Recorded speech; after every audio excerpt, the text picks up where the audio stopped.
In the silence of history, a mystery hides. The crucifixion, one of humanity's most memorable events, may not be what everyone believes. What if, behind the pain and sacrifice, there was an even deeper plot? An ancient theory suggests that Jesus did not die on the cross but survived, defying centuries of doctrines and beliefs. Forgotten documents, little-known manuscripts, and witness accounts are pieces of a puzzle that question the official narrative. What really happened on that fateful day? Could it be possible that Jesus' death was a hoax, a maneuver manipulated by an empire fearful of its power? What if he had escaped, living in secret away from the eyes of the world? Intriguing stories and obscure evidence shed light on this possibility. With each new discovery, the line between faith and doubt becomes thinner. Get ready to explore the hidden paths of history and delve into theories that could change your view of one of humanity's greatest icons. What do you really know about the resurrection? The truth may be more surprising than you imagine. In the first century, Judea was a tumultuous place. Under Roman rule, Jews lived in an environment of constant tension. There was a feeling of oppression, as the Romans imposed their laws and customs, often at odds with Jewish traditions. This difficult relationship between Romans and Jews created a favorable scenario for conflicts and revolts. The crucifixion of Jesus, a charismatic leader, was not just an isolated event, but a reflection of this political and social tension. The Romans, always on the lookout for any sign of rebellion, saw Jesus as a threat. He spoke about a kingdom that, in many ways, challenged Roman authority. For Jewish leaders at the time, it was a matter of maintaining order and avoiding popular unrest. Thus, the crucifixion can be interpreted as a political movement, designed to silence a voice that could incite the people. In this context, the decision to crucify Jesus was not only a religious issue but also a strategy of social control. Furthermore, the influence of the Roman Empire in Judea was not limited to politics. Roman culture permeated everyday life, and resistance to that culture was palpable among Jews. The act of crucifixion, a form of cruel and public punishment, served to send a clear message. Anyone who opposed the empire would face severe consequences. This explains why Jesus' crucifixion caused so much repercussion among his followers and in society at the time. The intersection between politics and religion in that period was also crucial. Religious leaders feared losing their power and influence, while the Romans wanted to ensure peace and order. The result was an explosive combination that culminated in the crucifixion, an act that would reverberate for centuries. Therefore, understanding this context is fundamental to understanding the meaning and implications of Jesus' crucifixion. Thus, the historical setting of Judea in the first century cannot be ignored when discussing crucifixion. Tensions between Romans and Jews, power dynamics, and social issues are elements that help to elucidate why and how this event occurred. Jesus' crucifixion was not just a religious event. It was a milestone in a period of great change and challenges. Crucifixion is often associated with intense suffering and almost certain death. However, contemporary studies on the medical aspects of this event raise questions about the possibility of survival. Historical accounts and modern medical analyses suggest that the injuries caused by crucifixion, although very serious, might not necessarily be fatal in all circumstances. This leads us to consider the complexity of the physical state of someone crucified. One of the main concerns during crucifixion is blood loss. Severe bleeding can be deadly, but there are documented cases of people surviving serious injuries. Furthermore, the person's physical endurance and health condition before the event also play a significant role. If Jesus was in good physical shape before his crucifixion, this could have influenced his chances of survival, even under extreme conditions. Another important point to consider is Roman execution methods. Crucifixion was not an instantaneous process. Often victims could hang from the cross for hours or days. This meant there was a window of time in which medical assistance could have been provided. Furthermore, the way bodies were treated after execution could affect the chances of survival of someone who was still alive. In addition to physical issues, There are also reports of events in which people were thought to be dead, but actually survived. This phenomenon, known as false deaths, raises the possibility that Jesus, in a state of apparent death, could have managed to escape. The study of historical cases and reports of survival in extreme situations help to contextualize this theory. Thus, when we analyze the medical evidence about crucifixion and the possibilities of survival, we are led to consider a more complex scenario than the traditional narrative suggests.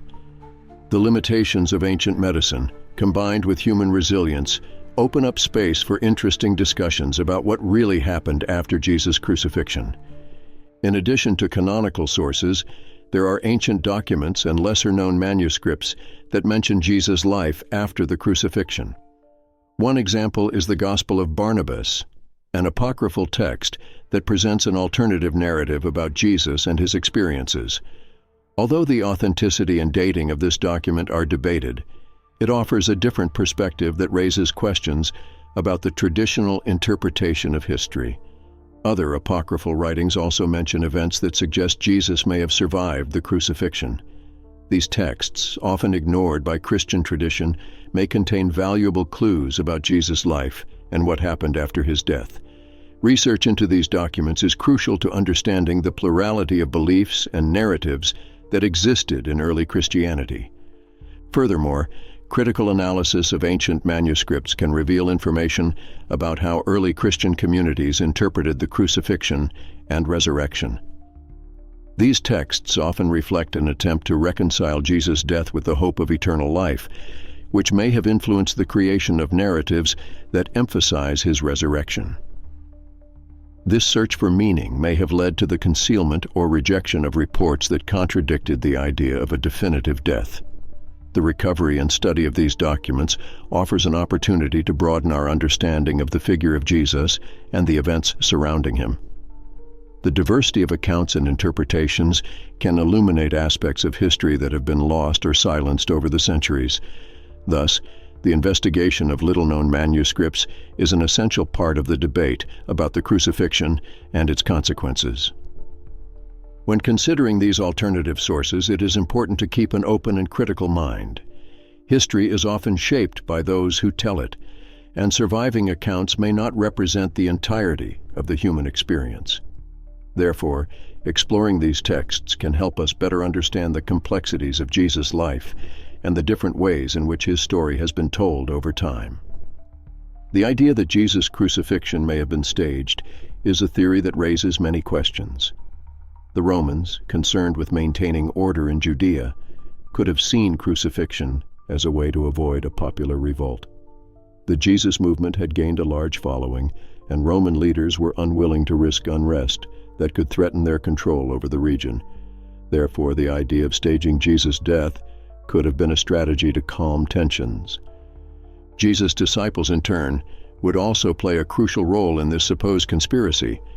Some theorists suggest that they were aware of the plan, and that instead of feeling desperate and desolate over their master's death, they were in fact collaborating with the Romans. This could explain some of the narratives that emerged after the crucifixion, in which the disciples claimed to have seen the resurrected Jesus. Thus, this supposed act could have fueled the idea that he had conquered death, allowing the movement to continue to grow. Another interesting facet of this theory is the relationship between the disciples and the religious leaders of the time. Many of them saw Jesus as a threat to their power and influence. If there had been an agreement between Roman authorities and religious leaders to stage the crucifixion, it could have served the interests of both. The Romans would get rid of a potential rebel, and at the same time, religious leaders could maintain control over their congregation, preventing a possible revolt. This conspiracy theory, however, faces a significant challenge: the sincerity of the disciples. If everything was an act, why would they be willing to suffer persecution and even death for a lie? This question is a point of debate between those who support and those who refute the theory. The disciples' faith and determination to spread Jesus' message, even in the face of adversity, seem to contradict the idea that everything was nothing more than an elaborate plan. Lastly, The conspiracy theory suggests that the narrative of the crucifixion and resurrection was shaped by political and social interests of the time. This perspective leads us to question how much of the history we know is influenced by these dynamics. By exploring these possibilities, we can better understand the complexities of the historical context and motivations that shaped early Christian religion. The theory of Jesus' survival brings with it a series of theological implications that can shake the foundations of Christian doctrine. For many Christians, the resurrection is one of the central pillars of faith. If Jesus really survived the crucifixion, this calls into question the idea that he definitively conquered death. This change in narrative could lead to a reinterpretation of other fundamental events in Jesus' life, challenging belief in his divinity. Furthermore, if the crucifixion was an act, the need for a sacrifice for the redemption of humanity is called into question. The doctrine of original sin and the idea that Jesus' death was necessary for salvation can be seen as flawed concepts. This raises the question of what the true meaning of the cross and sacrifice is, something that many theologians struggle to answer.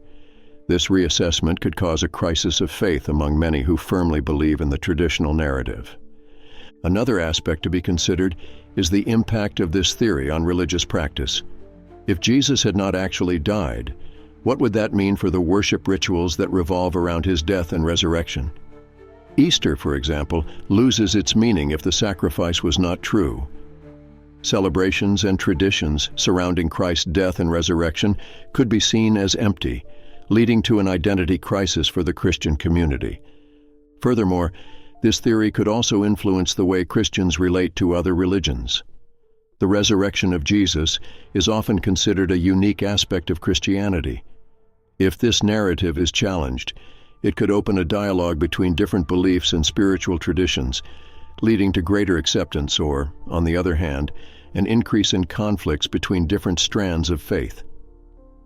The discussion about Jesus' survival is not just limited to the theological scope, but also touches on philosophical questions about truth and belief. What is considered truth in a religious context? How is faith shaped by interpretations and narratives? These questions are fundamental to understanding the implications of survival theory and its impact on contemporary Christianity. When we look at the theory of Jesus' survival, we can find echoes in other stories of figures who supposedly escaped death.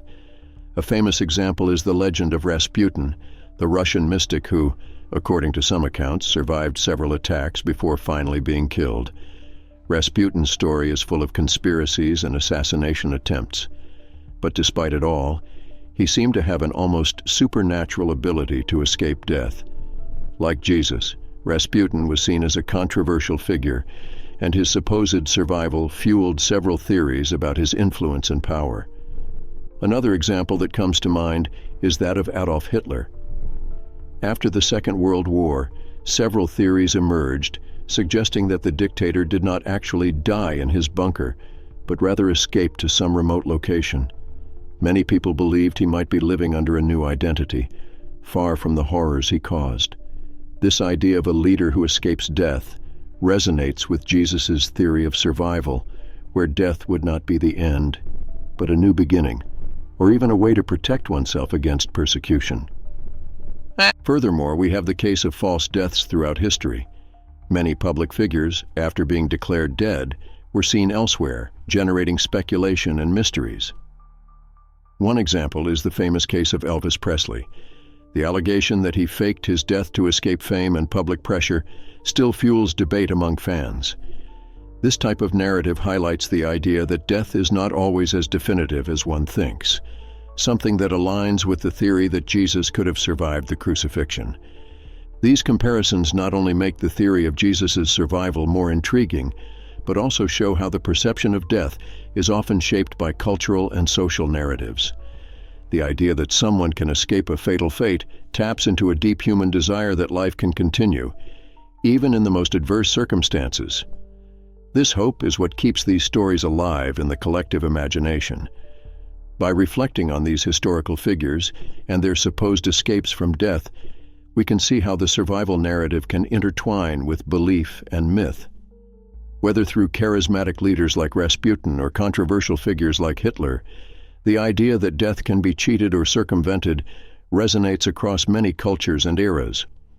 This connection with the human experience of facing mortality enriches the discussion about Jesus and the possibility of his survival after the crucifixion. As we explore this intriguing theory, it's fascinating to consider the implications it brings. If Jesus really survived the crucifixion, what does this mean for the history of humanity and the faith of billions of people? Ancient documents, such as the writings of Flavius Josephus and the Apocryphal Gospels, raise questions that challenge the traditional narrative. Imagine the possibility that Jesus lived in secret, traveling the world and sharing his teachings clandestinely. What would be the consequences of this for spirituality and religion as we know it? What if there were traces of that journey hidden in places we never thought to look? These questions invite us to reflect on the very nature of truth and belief. And you? What do you think about this theory? Could the idea that the resurrection was an act change the way you view the biblical accounts? We invite you to delve even deeper into this mystery. Leave your comment, share your opinions, and don't forget to subscribe for more content that challenges your perception of hidden knowledge and the mysteries of history. What else could be hidden between the lines of our history?